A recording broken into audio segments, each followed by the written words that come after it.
Hey everyone, and welcome back. It's Election Eve. Can you believe it's finally here? And we're diving deep into these final hours of the campaigns. Get ready to cut through the noise. Because we have got your cheat sheet to tomorrow's political showdown. All based on this fascinating piece from the Daily Beast. And before we get started, don't forget to like, subscribe, and hit that notification bell so you don't miss any of our deep dives. All right, let's do this. Let's do it. Okay, so the Daily Beast is painting a really interesting picture of these candidates' last moves. It's almost like two completely different movies playing out at the same time. So on one side, you've got Kamala Harris, all energy, big crowds, and a campaign that's talking about multiple pathways to victory. Yeah, it is really interesting. Jen O'Malley Dillon, Harris's campaign manager, specifically mentioned Pennsylvania and Georgia. And what's really interesting is that they're hinting they could pull it off, even without Pennsylvania. Wait, seriously, so they're spending all day Monday there. But saying they could win without it? That's a pretty bold strategy. It is. But it makes sense when you think about it. By publicly projecting confidence and these multiple paths to victory, they're sending a message to their supporters.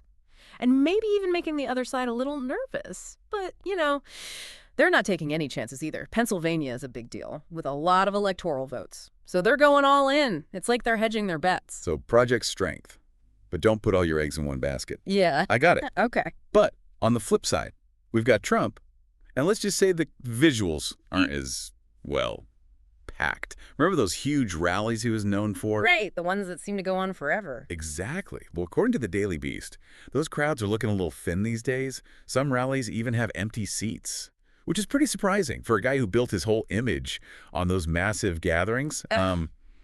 What do you think? Is that a sign of something? Like, are people losing enthusiasm? Oh, that's the big question, isn't it? Are those empty seats just a fluke? Or are they a sign of something bigger, like a shift in the political winds, maybe? Ooh, I like that. A shift in the political winds. Very poetic. Speaking of shifts, one state that keeps popping up in this article is Pennsylvania. They mention it like a million times. Well, they're not wrong to focus on it. Pennsylvania is absolutely crucial in this election for a few reasons. First, it has a ton of electoral votes, 20 to be exact. Second, it's a classic swing state, meaning it could go either way. And remember, Trump won it by less than 1% in 2016. So every vote really does count there. Wow, less than 1%. That's crazy close. So it makes sense that Harris is spending all day Monday there, even if they say they can win without it. It's like a power move, right? Showing they're serious about fighting for every vote. Absolutely. And it really highlights just how important every single vote is, especially in those key swing states. Right. But it's not just about the big-name candidates and their strategies. The article also mentions this really fascinating interaction Pete Buttigieg had. A bunch of undecided voters in Michigan, apparently. He sat down with 25 of them, and they were from all over the political spectrum. Conservatives, left-leaning folks, third-party supporters, even people who usually don't vote. That's a great point. It was like a microcosm. Yeah. Of the entire electorate, all in one room, you know? They discussed a whole range of issues, from crime and reproductive rights to the environment. And it sounds like it was a pretty raw and honest conversation. Okay, so what did we learn from this little focus group? What were these undecided voters most worried about? And what does it tell us about the challenges Harris might face in convincing them to vote for her? Well, one thing that really stood out was that these voters were skeptical. They weren't just buying what either candidate was selling. They were asking tough questions and really pushing Buttigieg to give them concrete solutions, not just vague promises. Oh, it was clear they were tired of the political games and just wanted someone to address the real concerns. Yeah, and it really highlights, the deep divisions in our country right now and the challenges any candidate faces in trying to bridge those divides. It's like this election is a giant mirror reflecting all the anxieties and uncertainties people are feeling. Exactly, and it underscores why every single vote is so important. These undecided voters, the ones who are still wrestling with their choices, they could very well be the ones who decide the whole thing. No pressure, right? But seriously, folks, this election is coming down to the wire.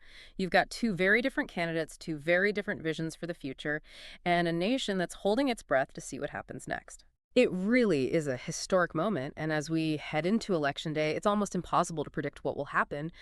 But, these final glimpses into the campaigns, the strategies they're using, the messages they're sending, it all gives us some clues about the forces at play. Totally. And you know what else jumped out at me from the Daily Beast article? This whole idea of an October surprise. Do you think there's still time for something crazy to happen, something that could totally shake things up at this point? Well, it's definitely less likely this close to the election. People have already started voting, and most folks have probably made up their minds, but you never know, right? Huh. A sudden scandal, a major gaffe, some unexpected news event, it's not impossible. Talk about a cliffhanger ending. But even without a dramatic twist, this election is already one for the history books. I mean, you've got the first woman of color on a major party ticket. Running against a former president who's trying to stage a comeback, it's truly unprecedented, and the stakes couldn't be higher.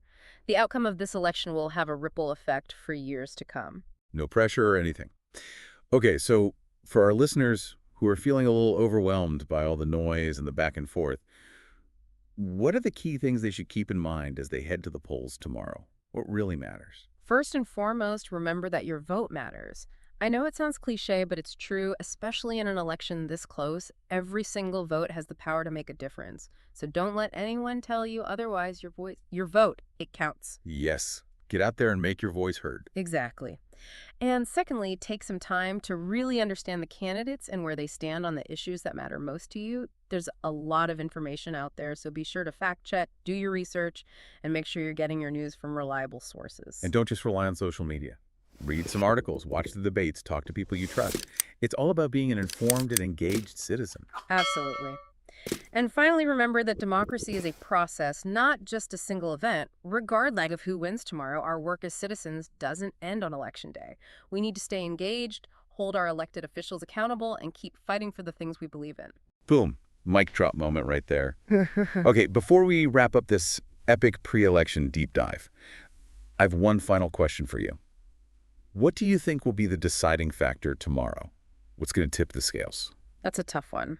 It's really hard to say for sure, but I think it'll come down to a few key things. First, voter turnout, especially among young people and minority groups. Second, the candidates' ability to mobilize their base and get their supporters to the polls. And finally, those undecided voters, the ones we were talking about earlier, whoever can connect with those folks and win them over will have a serious advantage. So it all comes down to who can connect with the hearts and minds of the American people. And that's what makes this whole thing so fascinating. It's a battle of ideas, a clash of visions for the future, and in the end, it's the voters who decide. Exactly. It's a reminder that democracy is messy, it's unpredictable, and it's ultimately in the hands of the people. And in your hands, listeners. So as you head to the polls tomorrow, or maybe you've already cast your ballot early, take a moment to think about everything we've talked about today. Think about the candidates, the issues, and what kind of future you want to see for yourselves and for our country. And remember, no matter who wins tomorrow, our job as citizens doesn't end when the polls close. We have a responsibility to stay informed, hold our leaders accountable, and keep working towards the kind of future we want to see. Well said. It's about staying engaged and making our voices heard, not just on Election Day, but every day. Okay, folks, that's a wrap on our epic pre-election deep dive. We covered a lot of ground today, but there's always more to explore. And as you watch those election results roll in tomorrow night, keep these insights in mind. Think about the strategies we discussed, the messages the candidates are sending, and the choices voters are making. It's all connected. And who knows, maybe there will be a few surprises along the way. Ooh, the suspense is killing me. All right, deep divers, before we go, don't forget to hit that like button, subscribe to our channel, and let us know in the comments what you think will happen tomorrow. Will it be a landslide, a nail-biter, a total shocker? We want to hear your predictions. Thanks for joining us on this wild ride. We'll be back soon to break down the results and make sense of it all. Until then, stay curious, stay informed, and most importantly, stay engaged.